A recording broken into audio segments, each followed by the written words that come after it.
incredible, incredible, incredible, incredible, incredible, incredible, incredible. I don't even know what to say. Now tuned into the greatest. Hey guys, welcome back to my channel. My name is Maya, and today I'm sharing with you my top movies, TV shows, albums, and artists of the past year.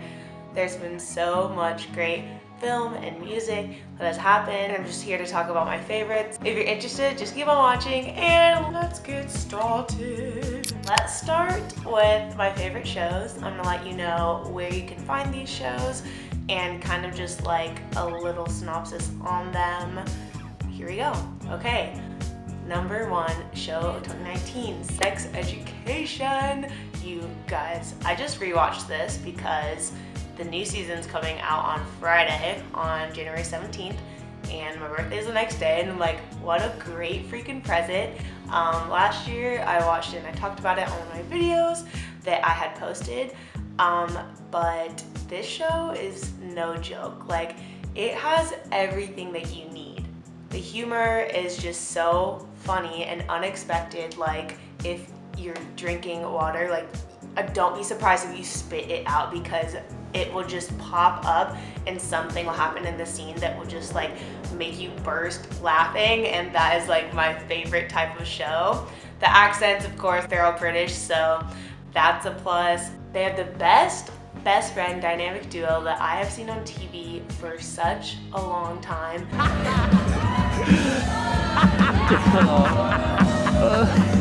Eric and Otis, they are a match made in heaven. They are complex and they go through a lot of ups and downs in the season, and it's like heartbreaking, heartwarming, and just everything in between, and I love them. And the characters and content is just like A1 and definitely the top of my list this year. And my second favorite show, Big Little Lies. Season 2 came out this past year, and I've talked about season 1, I'm pretty sure, before, but basically the cast, like Nicole Kidman, Reese Witherspoon, Shailene Woodley, Zoe Kravitz, and Laura Dern, like, you guys, this cast is incredible. And the topic is a serious matter and it's kind of mature, but it's also just done so well. It's beautifully shot. I love the soundtrack.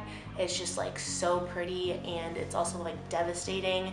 It just like takes you on an emotional roller coaster, and probably the best show I've watched. Like, honestly, like, it is so well done. HBO killed it. So Big Little Lies is definitely my second favorite, and they got nominated for Golden Globe and should have won, but it's cool.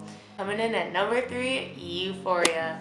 Okay, Zendaya, just honestly the most perfect human to ever walk the earth. So there's that. It's just ridiculously good. Like, I avoided watching it just because I don't like addiction subject matter, but like, it's important. If you get through the first like half an hour, the first episode, you will be hooked. The costume, the makeup, the characters, again, the subject matter is just like very intense and very important for that to be discussed. This is also on HBO. It is amazing to have people of the trans community represented, and I think that is so important. Fourth show of this year, The Politician. This show, you guys, it is so absurd. Ben Platt is phenomenal. He is really, really, really good at this character. There's just like these high schoolers that are crazy into politics and like are taking everything so seriously and everything just to the next level, and it's incredible to see. And I heard that it's like a setup basically for season 2, when he's actually going to be running as the president of the United States. Number 5, I have VOA season 2. It's just like trippy. It's basically like this girl, and she is called VOA, and she can travel to different dimensions. And in the second season, she gets a group of people, and they all travel to different dimensions, and it's just like really mind-blowing and really well done. So VOA is at number 5. I have an honorable mention, which is Unbelievable. It's on Netflix, and that just had a really intense subject matter as well. Deals with a rape victim and then different rape cases, and it's these two badass detective cops that are trying to find the perpetrator. An incredible story that deals with real life situations and things that people have to go through, and I just love that it has strong female leads. And Caitlin Dever, she was incredible, and that was nominated for Golden Globe as well. And yeah, that's my honorable mention for TV shows. Okay, moving on to movies. I have a top 4, and no, oh my gosh, no. I have a top 5, and one of them I just watched the other night, so I'm excited to talk about that. Number 1 coming in as Booksmart. This was my favorite movie of the year. It's now on my favorite list of movies ever. Olivia Wilde did an incredible job with this movie, and it's just hilarious, lighthearted, but also like these two feminist main characters, Beanie and Caitlin. They are incredible. They're a great best friend duo as well. It's not okay. Who allowed you to be this beautiful? Who allowed you to be this beautiful? Who allowed you to take my breath away? The rest of the characters are just so hilarious, and I really enjoyed this movie and how it was done. Number 2, Little Women, classic story that was redone by none other than Greta Gerwig, who is incredible. She did Lady Bird, that was my favorite from last year, and she's acted in a whole bunch of different movies. And yeah, the cast, I mean, honestly, like, this is my dream cast. Laura Dern, Saoirse Ronan, Timothée Chalamet, Emma Watson, Florence Pugh, Eliza Scanlon. Oh, and Meryl Streep, like, come on. Yeah, it's just so amazing and just a great story. I'm gonna put this at number 3, Marriage Story. It's on Netflix. Holy shit. Scarlett Johansson, Adam Driver, again, Laura Dern, my queen, the savior of film and television. Wow, she is a goddess. But incredible, like, so painful, so beautiful to watch. Oh my god, like, I want to watch it right now again. The plot is just about a couple that is going through divorce, and about their careers and their family and their son, and just how it's affecting everyone. Just the love and the passion that like went into this film, you can tell, and their commitment, the actors' commitment is just so insane. Definitely need to see it. And they did these shots that were incredible. It would be like a conversation that they would be shooting, and then it would kind of turn into like a monologue, and they'd be zooming into, like, let's say Scarlett Johansson, and now it's like a black background, and it's just like a focus on her face, and like she's giving this like incredible monologue, and you're just like watching it like, this is ridiculous. It was just so amazing, and you can go watch it via Netflix.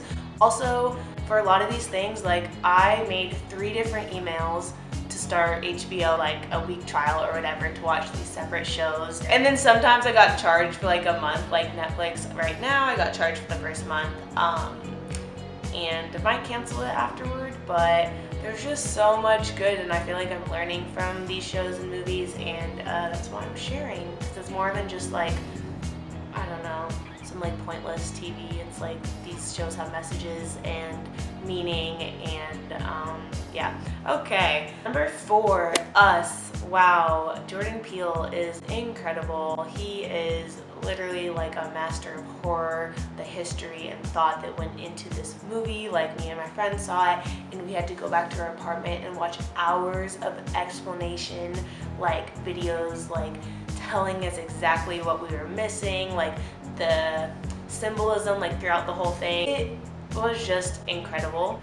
I don't even know what to say. Jordan Peele is incredible. So that's number 4. At number 5, it's kind of hard because I'm just gonna tell you movies that I haven't seen that I have been meaning to see. Honey Boy probably would be my number 1 if I have seen it. Shia LaBeouf is my god, like modern day Jesus walking. Like, I'm obsessed with Shia LaBeouf. I want to see Queen and Slim, and I want to see Bombshell. But besides that, I f***ing suck for not seeing Honey Boy, and I'm still mad at myself. But you know what? It's gonna come out, and I'm gonna watch it every day, and I'll probably do a whole video on it. But those were my favorite movies. Now we're moving on to music. Let's talk about some artists that I have discovered recently in the past year. Judo. Ooh, baby, gotta move it right now. Thundercat. Roy Blair. Remy Wolf. Dominic Fike. Are you not here with me? Can you break bread with me? Christian Lee. I need to get away. Versace. Self enjoy yourself. She does. Joji. Those are just little clips of some of my favorite songs from these artists. I'm always looking for new music. Put your playlist in the comments. Okay, moving on to my favorite albums of the year. Here we go. This isn't really in a particular order, so I'm just gonna have them up and I'll talk a little bit about them. Igor, Tyler the Creator. This man, he is incredible. He wrote, produced, and performed on every single one of the tracks in this album. A lot of people have their own producers, a lot of people have writing teams for them, and he participated in every single track on all three of those levels, so I think that is just like something to be said, and you can really tell seeing this live at Flogna was like just insane. Like, he is a true artist, and yeah, Igor, incredible. This was a special one for me. Wallows Nothing Happens. I was just so excited for them. Their first full album. I've been listening to them for a couple years now. Same thing, they write their own stuff, they're musicians, and I just love bands that way. They did such a good job from start to finish. They made it a full album. Like, if you listen to it out of order, it still worked, but the way they mesh like the songs into each other, like throughout the tracks, wow, just beautiful. Ginger, Brockhampton. You guys know I already love Brockhampton so much.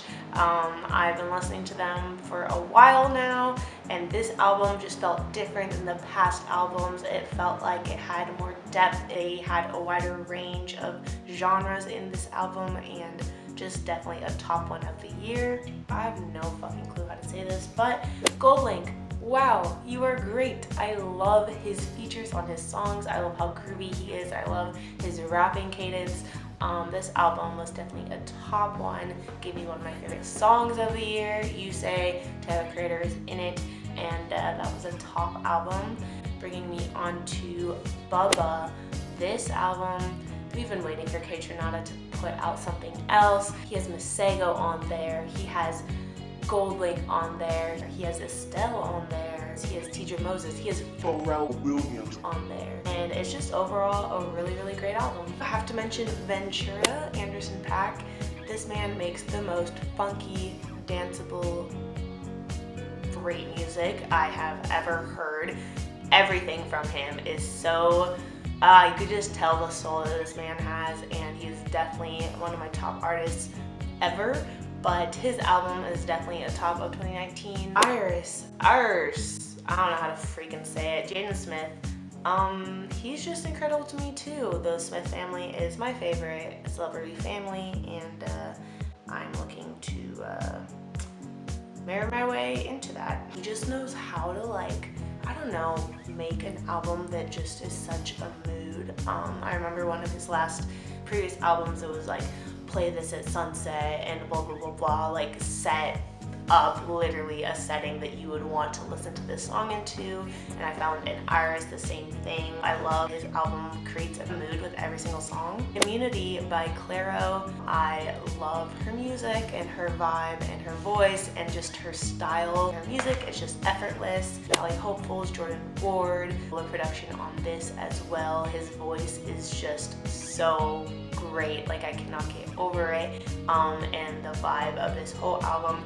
is so good. This was his first full album too, so I just love sharing new music and upcoming artists that have the talent of some of the bigger like artists today that play on the radio all the time. So shout out to him. Thank you. Next, Ariana Grande. It's just a bop. It's just Ariana Grande. She's literally a princess. Don't have much else to say about that. Okay, and those are my top albums of the year. I'm gonna mention 2 EPs. IDK Where by Yeek. Yeek, definitely one of my favorite artists of this past year that I have found. And then Lately by Still Woozy. I'm still waiting for them to put out a full-on album. I think they played 13 songs of their set at the Fonda when I went to see them, and we had them come out for an encore, and they were just like the cutest, sweetest humans ever.